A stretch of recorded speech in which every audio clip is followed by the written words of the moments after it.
హే foodies, ఈరోజు మీ అందరి కోసం ఒక అదిరిపోయే బిర్యానీ రెసిపీతో నేనైతే వచ్చేసా. టేస్ట్ విషయంకి వస్తే తగ్గేదేలే, టేస్ట్ అనేది ఉంది మన బిర్యానీ అయితే. ఒక్కసారి మీరు ట్రై చేయండి, మళ్ళీ మళ్ళీ చేసుకొని తినాలనిపిస్తుంది మీకే ఈ బిర్యానీ. దానికోసం అయితే ఆనియన్స్ని ఫ్రై చేసి ఆయిల్లో పక్కన పెట్టుకోవాలి. ఇలాంటి అల్లం వెల్లుల్లి పేస్ట్ చేయకూడదండి, అప్పుడే నూరు పెట్టుకున్న వెల్లుల్లి పేస్ట్ అయితే వేయాలి. అందులో పసుపు, కారం మీకు తగినట్టు మీరు యాడ్ చేసుకోండి, ఉప్పు మీకు తగినట్టు మీరు యాడ్ చేసుకోండి. మేము ఉప్పు తక్కువ తింటాం కాబట్టి తక్కువ యాడ్ చేసుకుంటున్నాం. దాని తర్వాత గరం మసాలా, ఏకదమ్ ఫస్ట్ క్లాస్ గరం మసాలా అనేది యాడ్ చేయాలి.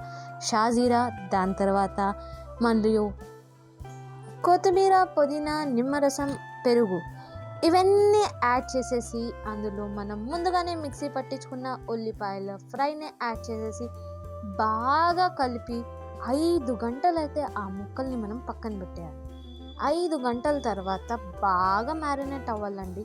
ఒక నీళ్లు పెట్టి, ఆ పెనం పెట్టి అందులో నీళ్ళు వేసి దాంట్లో ఉప్పు అనేది యాడ్ చేసుకోవాలి. నీళ్ళు ఉడికేంతసేపు మనం బియ్యాన్ని అయితే పక్కన నానబెట్టుకోవాలి. నేను 1 kg చికెన్కి 1 kg రైస్ అనేది నానబెట్టుకున్నా. ఇక్కడ మన నీళ్లు బాగా ఉడికాయి. సో ఇప్పుడు మనం ఈ బియ్యాన్ని ఎత్తి ఆ నీళ్ళల్లో యాడ్ చేసేయాలి. ఇంకో పాయింట్ ఏమంటే, మనం ఓన్లీ 50% కుక్ చేయాలి. 50% కుక్ అయిపోయాక దాన్ని మనం చూడండి, 50% అనేది కుక్ అయిపోయింది.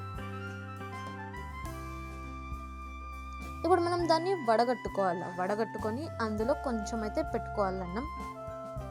మనం మ్యారినేట్ చేసి పెట్టుకున్న మన కోడి ముక్కలను అయితే యాడ్ చేసుకుని వెళ్ళండి. యాడ్ చేసుకొని ఇప్పుడు మిగిలిన అన్నం దానిపైన మంచి లేయర్గా అయితే పెట్టుకోవాలి.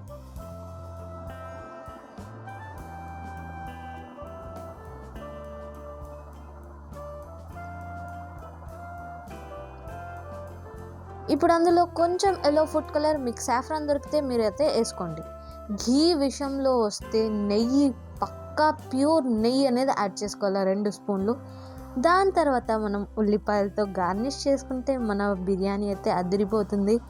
ఉల్లిపాయలు మరియు దాంతో కొత్తిమీర, పుదీనా యాడ్ చేసేయాల మన బిర్యానీకి. ఒక అర్ధ గంట దాన్ని అయితే దమ్కి వదిలేద్దాం.